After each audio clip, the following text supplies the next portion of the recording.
আমি টিফিন বাটিটাকে কাছে রাখলাম। বাবা গো,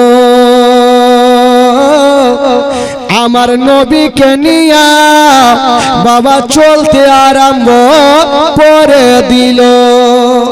সবাই তো বড় বড়, আর আমার নবীর বয়স কত বললাম ভাই? 12 বছর, ছোট ছেলে তো হাঁটতে তো পারে না, আস্তে আস্তে হাঁটছে, কিন্তু সূর্যর যে তাপ, আমার নবীকে তাপ লাগছে, কষ্ট পাচ্ছেন।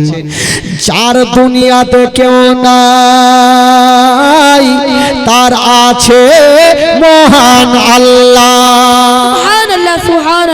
যার কেউ নাই তার তো আল্লাহ আছে। আমার নবীকে আমার আল্লাহ হেফাজত করবে। আমার আল্লাহ বলছেন, ওরে মেঘের ফারিস্তা, দেরি করো না, তাড়াতাড়ি করে যা, একখানা মেঘের টুকরা আমার নবীর মাথার উপরে রেখে দাও। যাও, একখানা মেঘের টুকরা আমার নবীর মাথার উপরে রেখে দাও। মেঘ হলো 2 প্রকার, একটা কালো হয় আর একটা সাদা আভা হয়। দেখবেন আকাশে কিছু সাদা গুলো থাকে না, তো সাদা আভা আমার নবীর মাথার উপরে রেখে দিলেন। কুড়াখানা বাবা ছায়া করে যাচ্ছে। আমার নবী যদি ডান দিকে চলে, মেঘের টুকরা খানা ছায়া করে ডান দিকে চলে। আমার নবী যদি বাম দিকে চলে, মেঘের টুকরা খানা ছায়া করে বাম দিকে চলে। আমার নবী যদি দাঁড়িয়ে যায়, মেঘের টুকরা খানা ছায়া করে দাঁড়িয়ে যায়। আমার নবী যদি চলতে লাগে, মেঘের টুকরা খানা ছায়া করে চলতে লাগে। ওই মেঘের টুকরা খানা আমার নবীকে ছায়া করে যাচ্ছে গো, কেউ জানতে পারে না, কিন্তু আমার নবীর বুঝতে অসুবিধা হলো না। সুবহানাল্লাহ, সুবহানাল্লাহ। মেঘের টুকরা যে ছায়া করে যাচ্ছে কেউ জানতে পারে না, আমার নবীর বুঝতে অসুবিধা হইল না যে মেঘের টুকরা ছায়া করে যাচ্ছেন। তো এত আবু তালেবের সাথে লোকজন ছিল, কেউ জানতে পারে না নবীর মাথার উপরে সাদা আবাতে ছায়া করে যাচ্ছে। দূর থেকে একটা আল্লাহওয়ালা রাহেব ছাদের উপরে চেপে দেখছে, ব্যাপার কি, এই মেঘের টুকরা এত নিচে ভাসে কেন, আর ওই দলটার মাথার উপরে কেন? রাগে বুঝে গেল ওই দলের মধ্যে কোন আল্লাহর ওলি আছে, নচেত কোন আল্লাহর নবী আছে। সুবহানাল্লাহ, সুবহানাল্লাহ। হয় কোন আল্লাহর ওলি আছে, নচেত নবী আছে। এত ওই মেঘের টুকরা এত নিচে ছায়া করে যাচ্ছে, দেরি করব না, তাড়াতাড়ি করে একটা লোককে ডাকলো, গোলামকে ডেকে বলছে, এই শুন, ওই যে তাড়াতাড়ি করে যা দলটা যে চলে আসছে, আমার বাড়িতে নিমন্ত্রণ করে আই। তো ওই গোলামটা বড় বড় চোখ করে দেখছে রাহেবের দিকে। কেন জানেন? রাহেব জিন্দেগিতে 2টা দানা পর্যন্ত কাউকে খাওয়াইনি জীবনে, আর আজকে নিমন্ত্রণ দিচ্ছে। তো গোলামটা বড় বড় চোখ করছে, বলে, এই তুই বড় বড় চোখ কেন করছিস? বলে, হুজুর আমি সূর্য দেখছি কোন দিকে উঠেছে। জীবনে আপনি কাউকে খিলাননি, আর আজকে বলছে নিমন্ত্রণ করে আই। আমি টেনশনে পড়ে গেছি। বলে, তাড়াতাড়ি করে যা, তুই কারণটা জানিস না, আমি জানি, যা। এরা গেল। এবার আবু তালেবের সাথে যারা ছিল বলে, হুজুরা চলতে পারি না, একটু গাছের তলে বসে যান না, একটু পরে চলবো। বলে, ঠিক আছে। সবাই বসে গেছেন, আমার নবীও বসে গেছে, আর মেঘের টুকরা খানা গাছের ওপরে ছায়া করে আছে। জোরে বলুন সুবহানাল্লাহ, সুবহানাল্লাহ। লোক তো কেউ জানতে পারে না। রাহেবের একটা লোক এসে বললো, হাগো আপনারা কোথায় যাবেন? বলে, মুলকে শাম। বলে, যাওয়ার আগে ওই যে রাহেব নিমন্ত্রণ করেছে, 2টা খাওয়া দাওয়া করে যাবে। তো ফ্রির খাবার পাইলে কে ছাড়বে? তো লোকজন আলোচনা করছে, হাগো এতবার এ রাস্তাতে আইসি, জিন্দেগিতে নিমন্ত্রণ পাইনি, আর আজকে 12 বছরের ছেলেটাকে নিয়েছে, নিমন্ত্রণ পেয়েছি, চলো খাবো, খাইয়ে ডোরা ছিঁড়ে দেবো। ফ্রির খাবার পাইলে বিয়ে বাড়িতে যা দেখেছে, খাই পাইলে কেন ছাড়াই যাবে। তো যাচ্ছে, সবাই যাওয়ার জন্য রেডি। তো আবু তালেবের সাথে যারা ছিল তারা আনাগোনা শুরু করেছে, হ্যাঁ গো আমরা যে সবাই খেতে যাব, তো আমাদের এই মালগুলা যদি কেউ চুরি করে নেয় তাহলে কোনখানে পাবো? তো লোকজন বলে, এক কাজ করো, আবু তালেবকে বইলে উনার ভাতিজাকে একটু গাছের তলাতে রেখে দেন, আর আমরা যাব, খাওয়া দাওয়া করে চলে আসবো। তো আমার নবী বলছে, যা রে বেটা, যাকে খাইতে দেয় দেখছি। আসলে কার জন্য নিমন্ত্রণ করছে ভাই? নবীর জন্য নিমন্ত্রণ করছে। তা আবু তালেব বলছে যখন তোমরা ভোট দিচ্ছ তো চলো তাহলে। বললো ভাতিজা তুমি গাছের ততে মালগুলা জোগাও, আর তোমার ওই যে টিফিন বাটি যে চাচি দিয়েছিল টিফিনটা দিয়ে দাও, আমরা খাবো, তোমার জন্য টিফিনে করে নিয়ে চলে আসবো। আমার নবী মনে মনে বলছে যা রে বেটা যা, কে খাইতে দেয় দেখছি, পানিটাও দিবে না, সাহার নিয়ে ভাগে যা। মনে মনে বলছে ফুলটা তোর বললো না, বলে ঠিক আছে চাচা চিন্তা নাই, আপনারা যান আর চটিয়া খাইয়া আসেন। আমার নবীকে গাছের তলে বসিয়েছেন, আর ওই দিকে বাবার লোকজন রাহেবের বাড়িতে হাজির হয়ে গেল। থালা দিয়েছে, পাতা দিয়েছে, পানি দিয়েছে, এখনো থালাতে ভাত দেওয়া হয়নি। রাহেব বলল দাঁড়িয়ে যাও, এখন ভাত দিতে হবে না, আমি ছাদের ওপর থেকে আসতেছি। লোকজন বলল নিমন্ত্রণ করে ফের ছাদে যাইছি, লাদ নামতে যাবে নাকি রে? মানে নিমন্ত্রণ দিল আর বলছে ছাদে যাইছি, মনে হয় মারপিট করবে না কেমন। রাহেব কেন ছাদে গিয়েছিল? মারাত্মক ঘটনা। রাহেব ভালো করে জানে যদি নবী আমার বাড়িতে থাকে তবে মেঘের টুকরা খানা আমার ছাদের ওপরে থাকার কথা। সুবহানাল্লাহ সুবহানাল্লাহ। যাই আর একবার দেখে আসি মেঘের টুকরা খানা কোথায় আছে। রাহেব যেমনই ছাদে গিয়েছেন, তাকিয়ে দেখছেন বন্ধুরা ওই মেঘের টুকরা খানা। বাবা গো রাহেবের ছাদে নাই ওই মেঘের টুকরা খানা, বাবা ওই গাছের ওপরে ছায়া করে আছে। সুবহানাল্লাহ। রাহেবের মাথার উপর কি বলে গাছের উপরে ছায়া করে আছে। রাহেব চট করে নিচে নামলো আর বলছে ভুল করে ও ভাত দিবে না। আচ্ছা বলো তোমাদের মধ্যে গাছের তলাতে কি কেউ আছে? ইয়ারা বললো ই বেটা জানলো কি করে? বললো কেউ নাই, একটা আমার 12 বছরের ভাতিজা আছে, বলে ওলাকে নিয়ে এসো নচেত একটাও ভাত দিব না। এরা বললো কথা বলি, এরা বললো বাপরে এই তো মুশকিল ব্যাপার নিয়ে আসতে হবে। আমার নবীকে নিয়ে আসা হইলো, আর যেমনই আমার নবী চলে এসছে এবার রাহেব বললো দাঁড়াও এবার ছাদের উপর থেকে আসছি।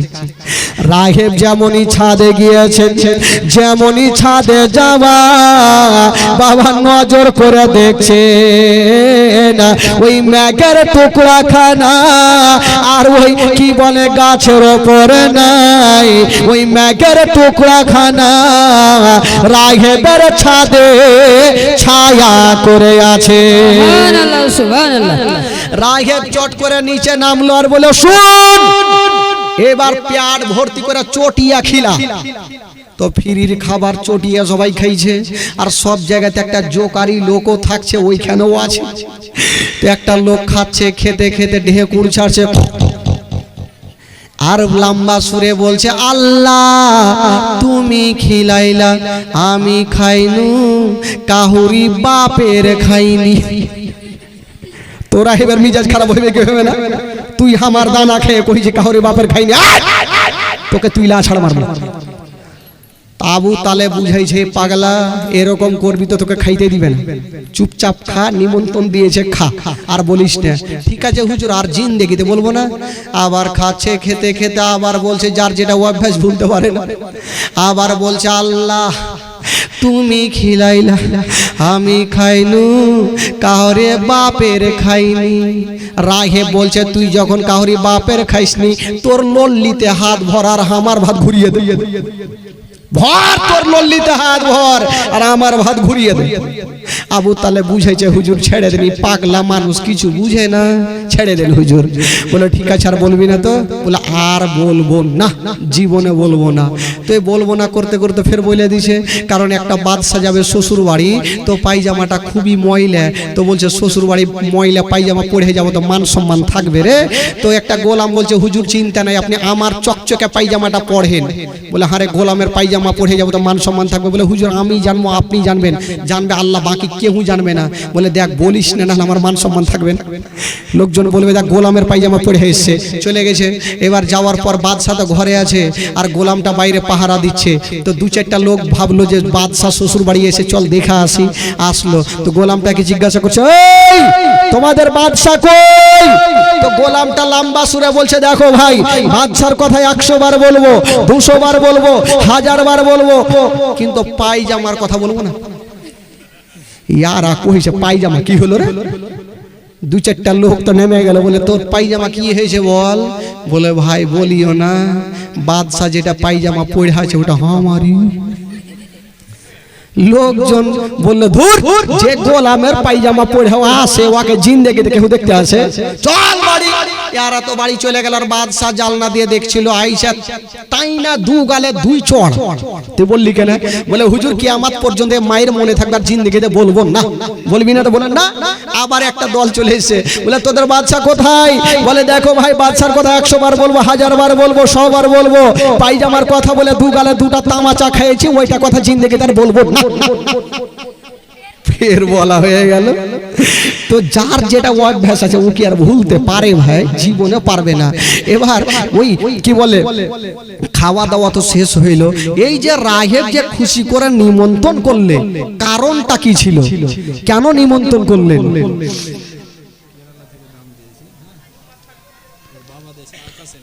আচ্ছা, বাবা দিয়েছেন কেরালা থেকে আকাশের নামে, সুবহানাল্লাহ। বাবা তার ছেলে আকাশ, ছেলে মনে হয় নাকি? আচ্ছা ছেলের নামে না, ছেলের নামে আকাশের নামে 5000 টাকা দান করেছেন। নারে তাকবীর, নারে রিসালাত, নারে হায়দারি, সুবহানাল্লাহ। 5000 টাকার দাতা কেরালা থেকে দান পাঠিয়েছেন ভাই নিজের ছেলের নামে। এই যুবকেরা ভাইরা বাবাজিরা আপনারা যদি মনে করেন দিব, দিতে পারেন। একটু বক্তব্য শুনেন আর দান গেলে যা পারবেন আপনারা দিয়ে যাবেন। এই যে রাহেব খুশি করে নিমন্ত্রণ করলেন, কারণটা কি ছিল? তার বাড়িতে কি খাবার বেশি ছিল? না। কারণটা কি? শুনেলেন ঘটনা। যখন খাওয়া দাওয়া শেষ হয়ে গেল, রাহেব বলছেন শোনো গো, আচ্ছা বলো এই ছেলের মালিকটা কে আছে?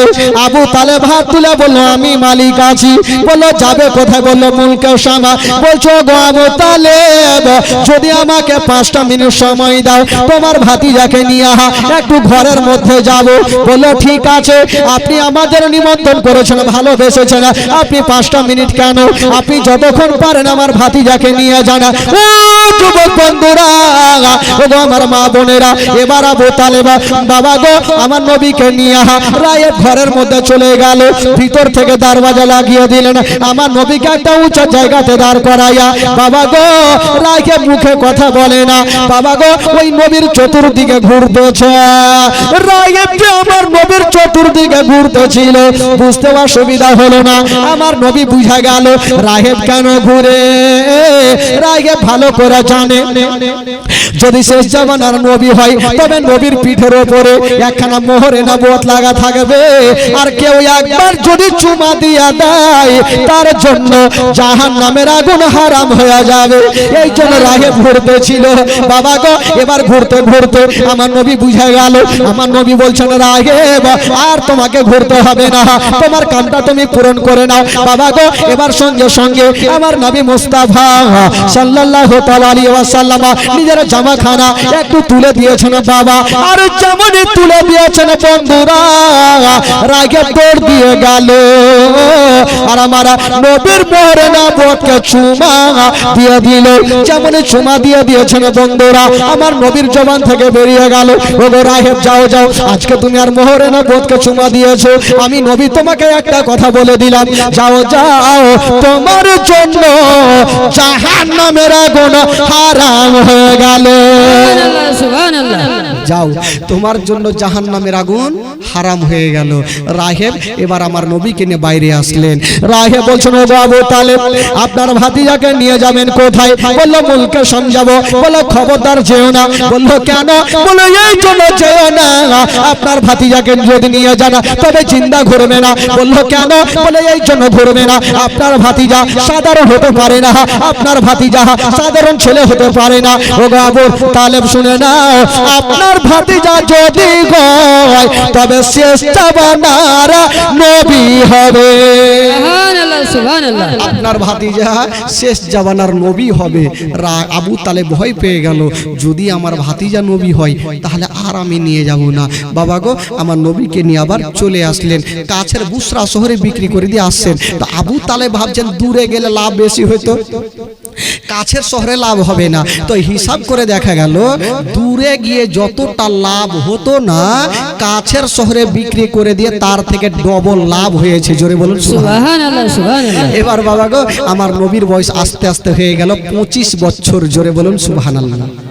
কয় বছর হইল? 25 বছর। জোরে বলুন। 25 25 বছর। বছর বয়স। এই 25 বছর বয়সে আমার নবীর বিয়ে হবে একটা 40 বছরের মেয়ে মা খাদিজাতুল কুবরার সঙ্গে। এ মা, একটু ঘটনাটা শুনেন খালা, মন তাজা হয়ে যাবে। জীবনী তো বহু শুনেছেন খালা গো, শুনেন আজকে। এবার কি বলে, আমার নবীকে একদিন চাচা আবু তালেব একটা কথা বললেন, ভাতিজা আমার বোঝা হালকা করো। চাচা গো, আমি কি আপনার বোঝা হয়ে গেছি? বলে না ভাতিজা, এটা বলার উদ্দেশ্য নয়, তুমি বড় হয়েছো, 25 বছর হয়েছে,